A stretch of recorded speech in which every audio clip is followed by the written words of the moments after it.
যখনই ভারতবর্ষের কোনো সফল ব্যক্তি বা ব্যবসায়ীর কথা বলা হয় তখনই মুকেশ আম্বানি আর গৌতম আদানির নাম সবার প্রথমে উঠে আসে। নেটওয়ার্থের দিক থেকে বিচার করলে মুকেশ আম্বানি গৌতম আদানির থেকে অনেক এগিয়ে আছেন, কিন্তু একদিক থেকে বিচার করলে গৌতম আদানির সাথে ওনার কোনো তুলনা করাই সম্ভব নয়, কারণ মুকেশ আম্বানি ওনার পিতার ব্যবসায় এগিয়ে নিয়ে যাচ্ছেন, কিন্তু গৌতম আদানি নিজের চেষ্টায় সফলতা অর্জন করেছেন।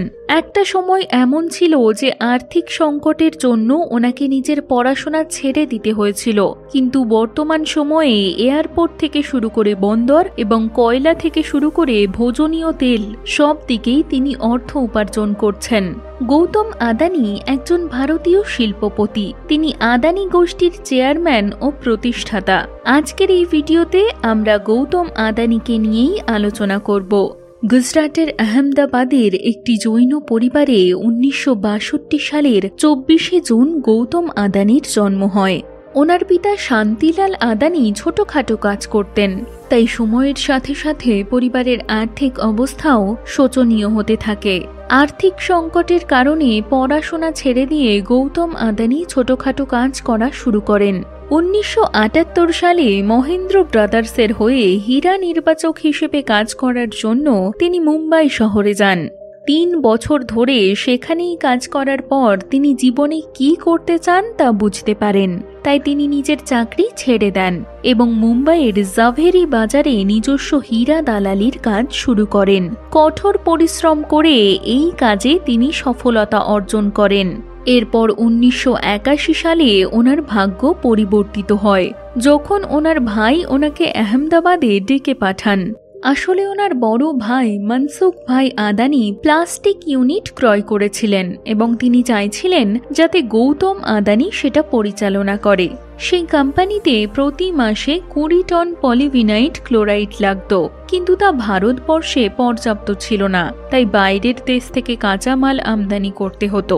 এখান থেকেই গৌতম আদানি আমদানি রপ্তানি করার কৌশল আয়ত্ত করেন এবং এই দিকেও ব্যবসা করার সিদ্ধান্ত নেন। 1988 সালে তিনি আদানি এক্সপোর্টস লিমিটেড নামক একটা কোম্পানি প্রতিষ্ঠা করেন। এই কোম্পানি বর্তমানে আদানি এন্টারপ্রাইজ লিমিটেড নামে পরিচিত। ওনার কঠোর পরিশ্রমের ফলে উনি এই ব্যবসাতেও সফলতা অর্জন করেন এবং এখান থেকে তিনি অনেক অর্থ উপার্জন করেন। এরপর 1991 সালে ইকোনমিক লিবারাইজেশন পলিসি আসার পর থেকে ব্যক্তিগত কোম্পানিগুলির জন্য ব্যবসার নতুন সুযোগ উন্মুক্ত হয়। গৌতম আদানি সেই সমস্ত সুযোগ হাতছাড়া করেন না। লিবারাইজেশন আসার পর তিনি আরও দ্রুত কোম্পানির বিকাশ ঘটান। তিনি মেটাল, টেক্সটাইল এবং ইনফ্রাস্ট্রাকচারের ক্ষেত্রেও নিজের অবদান রাখেন। এই সময় ওনার ব্যবসায় যেমন উন্নতি হয়েছিল, তেমনই একটা সময় সমস্যার সম্মুখীনও তিনি হয়েছিলেন। ব্যবসার অধিক বিস্তারের ফলে বন্দরে একসাথে অনেক জাহাজ এসে উপস্থিত হতো, কিন্তু বন্দরের অধিক ভিড়ের ফলে ওনার জাহাজ অনেক সময় পৌঁছাতে দেরি করে ফেলত। এতে ওনার সময় অপচয় হওয়ার সাথে সাথে ব্যবসায় অনেক ক্ষতিও হতো। এই সমস্যার সাথে মোকাবিলা করার জন্যই তিনি বন্দরের ব্যবসা করার সিদ্ধান্ত নেন। এরপর 1994 সালে গুজরাটের সরকার কচ্ছের রানে অবস্থিত মুন্দ্রা পোর্ট চালনার কাজ কোনো বেসরকারি কোম্পানিকে দেওয়ার সিদ্ধান্ত নেয়। 1995 সালে গৌতম আদানি গুজরাটে সরকারের কাছ থেকে এই কন্ট্রাক্ট নিয়ে নেন, ফলে মুন্দ্রার পোর্ট ওনার অধীনস্থ হয়ে যায়।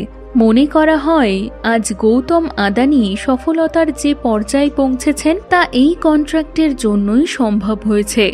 এইভাবেই Adani ports and special economic zone limited কোম্পানির সূত্রপাত হয়।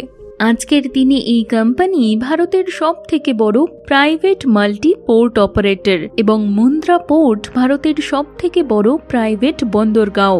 কিছু সময়ের পর আমদানি রপ্তানি করার কাজে অন্যের জাহাজ ব্যবহার করা গৌতম আদানির পক্ষে লোকসানের কারণ হয়ে দাঁড়াচ্ছিল, তাই একসাথে অনেকগুলো জাহাজ কিনে তিনি এই সমস্যারও সমাধান করেন। এইভাবেই আমদানি রপ্তানি ব্যবসায় সফলতা অর্জন করার পর 1996 সালে তিনি বিদ্যুৎ উৎপাদন করার ব্যবসায় পা রাখেন। কিন্তু ওনার অন্য সমস্ত ব্যবসার মতো এই ব্যবসাতেও ওনাকে অনেক সমস্যার সম্মুখীন হতে হয়। এই ব্যবসায় থার্মাল শক্তি উৎপাদন করার জন্য যখন ওনার কয়লা পেতে সমস্যা হচ্ছিল, তখন তিনি অনেকগুলো কয়লার খনি কিনে নিয়েছিলেন। এর ফলে একদিকে ওনার কয়লার সমস্যা দূর হয় আর অপরদিকে ওনার কোম্পানিতে আরও একটা ব্যবসা যুক্ত হয়। পরবর্তীকালে যখন কয়লা নিয়ে যেতে সমস্যা হতো, তখন তিনি নিজের একটা লজিস্টিক ব্যবসা চালু করেন। এক কথায় বলতে গেলে গৌতম আদানির সামনে যখনই কোনো সমস্যা এসে উপস্থিত হতো, তখনই ওনার একটা নতুন ব্যবসার সূত্রপাত হতো। এইভাবেই নিজের ব্যবসা এবং কোম্পানির সংখ্যা বাড়াতে বাড়াতে আদানি গ্রুপ খুব কম সময়েই সফলতা অর্জন করেন।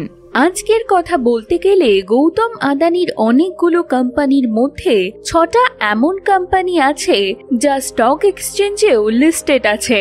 তাহলে তোমরা দেখতেই পাচ্ছ, সমস্যার সম্মুখীন হয়েও গৌতম আদানি কিন্তু কখনো হার স্বীকার করেননি, বরং সেই সমস্যার সাথে মোকাবিলা করে তিনি সামনের দিকে এগিয়ে গেছেন এবং জীবনে সফলতা অর্জন করেছেন। বর্তমান সময়ে তিনি ভারতের দ্বিতীয় সবথেকে ধনী ব্যক্তি।